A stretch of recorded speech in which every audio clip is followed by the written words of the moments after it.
So in this video, I'm going to show you how I lit, shot, and processed this image. So hi everyone, this is Jiggie, a portrait and wedding photographer from the Philippines, and welcome to the channel. So in this video, I'm going to take you behind the scenes during an actual wedding that I shot recently. And I want to show you how I was able to shoot that image that I showed you earlier.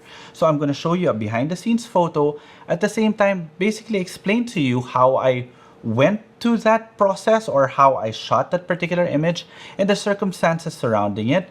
Afterwards, I'm going to show you how I processed it very quickly, okay? So let's do this.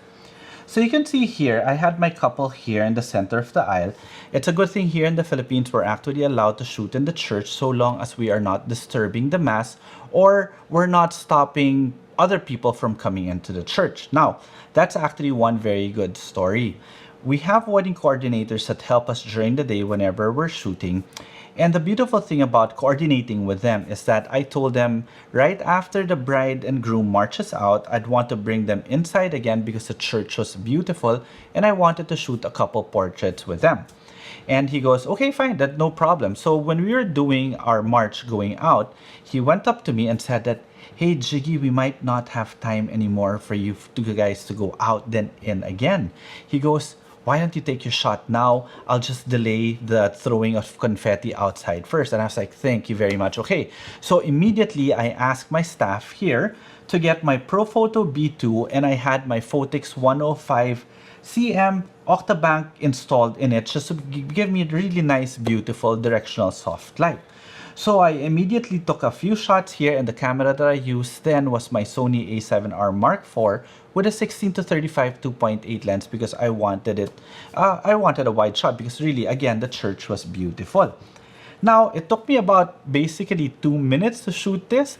All I did was, since I was shooting in aperture priority, I do love shooting in aperture priority.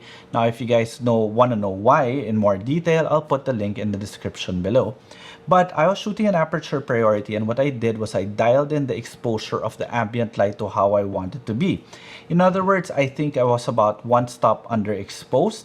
And by underexposing the scene a little bit, I'm able to control my highlights here. Like I controlled my highlights here. And if I wanted light on them, that's when my flash actually served its purpose. So this is a straight out of the camera raw image of that actual scene. So you can see here, this is the light, it's hitting the subject. I was able to control the highlights here, and this is the actual image, and this is the final output. Now, before we get into the editing process, please do smash that like button because it really does help the channel. It helps in the YouTube algorithm to show this video to more people, okay? So now let's go to editing. So I have my image here opened up in Camera Raw, and this is how simple I actually do things. So you guys are gonna laugh at the very first thing that I do whenever I'm editing in Camera Raw. I press this one, I press the auto button because I want to see what it will do. And in this particular picture, I think I actually like it. So if you zoom in, it's not bad. So perfect, I actually like it a lot. So I'll stick with the auto, but maybe I think I will bring it back or bring some of the colors back, the darkness here, by adding a vignette.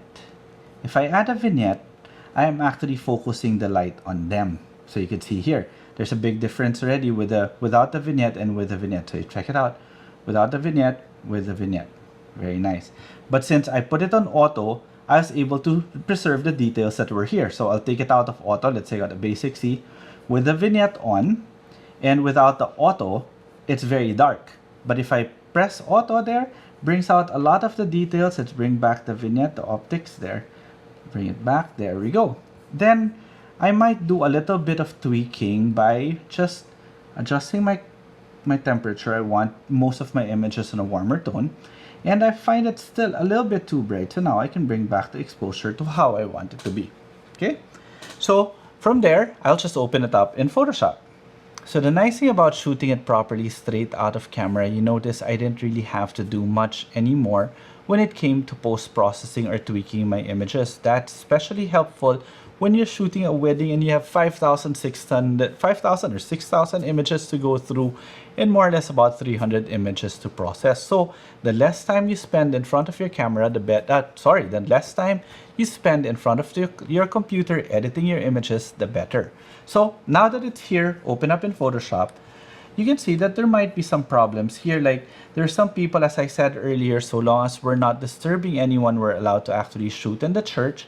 So I couldn't really tell these people to get out of there, because I wanted a clean shot. So for me to be able to clean that, it's best maybe I could just copy this side here, then flip it, right? Flip horizontally. Oh, sorry, not vertically, but horizontally. Okay. And then put it somewhere here. Okay, with it being there, all I have to do is align it properly, more or less, because we've got the symmetry already down.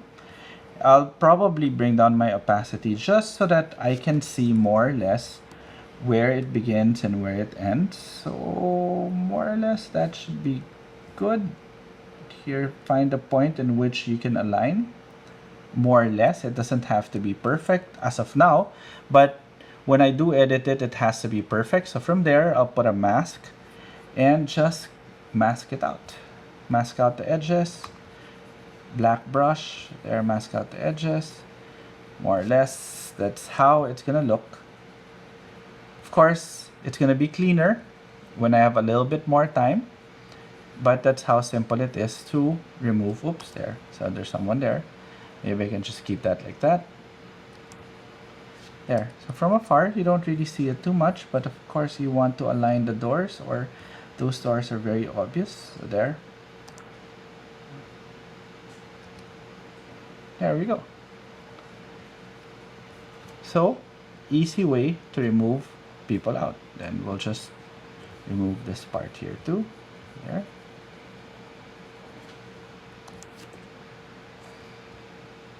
Okay. Then from there, I'll flatten it. Oh, what's this layer here? I don't know where that came from. I'll flatten it and of course do a little bit of cleaning in their faces, but honestly, not much to be done there.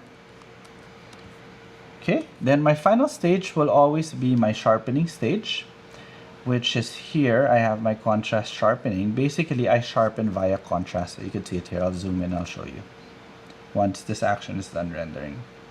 Every person will have their own way of sharpening. I'll probably clean this one also afterwards, but look at this one. If I zoom in, I will only sharpen the areas that I want sharp. So with a white brush, I'm going to sharpen the hair, the eyes, the lips, the nose. There we go. There. And the hair again. You can see here, I'll toggle between. Look at how sharp it gets. Then I'll zoom out and sharpen the dress. So by doing this, I am actually sharpening the body and the clothes, but not the skin, because you don't want the skin to be sharp. And it gives the impression that the skin is actually a bit smoother than what it normally is. And I only sharpen the couple, because by sharpening the couple, you make them stand out a bit more. There we go. Just very subtle, but if you zoom, you could actually see it, especially here in the clothes. Look at that. There. So this is just basically adding a bit more contrast to the image. Very slight, but you know, there's a long process here, which I've forgotten how to do. It's a good thing I put it on as an action. And from there, that's it. I just save it, and that's it. So in other words, getting the shot right in camera was really very essential, but at the same time, it's also nice to be able to coordinate with the people around you, such as in this case, I don't think I would have been able to get that shot if the coordinator didn't tell me that I should take it now.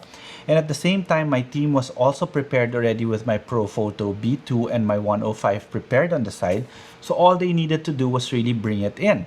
The nice thing about shooting an Aperture Priority was it was very quick or easy for me to be able to just adjust my settings in my camera to my existing ambient light to how I want it to be. In other words, I underexposed it slightly for me to be able to control the highlights. Then I just popped my flash to fill in the shadows and make sure that my subject is properly illuminated. And that's basically it. And as you saw in terms of editing, it was very quick because everything was more or less right in camera. And don't underestimate that auto button when you do color correction, because it's nice, you know, you just make them do it, and if you don't like it, then remove it, or if not, just tweak it a little bit to suit your taste. But basically you want to bring out a bit of the midtones to give a bit more detail to your entire image. Okay, so again, I hope you guys enjoyed this video, and if you did, please do consider subscribing to the channel, and while you're at it, click that notification bell so that you get notified every time I upload a new video. And if you want to see more of my images, you can always find me on Instagram. It's at Jiggie Alejandrino. Okay, till the next video.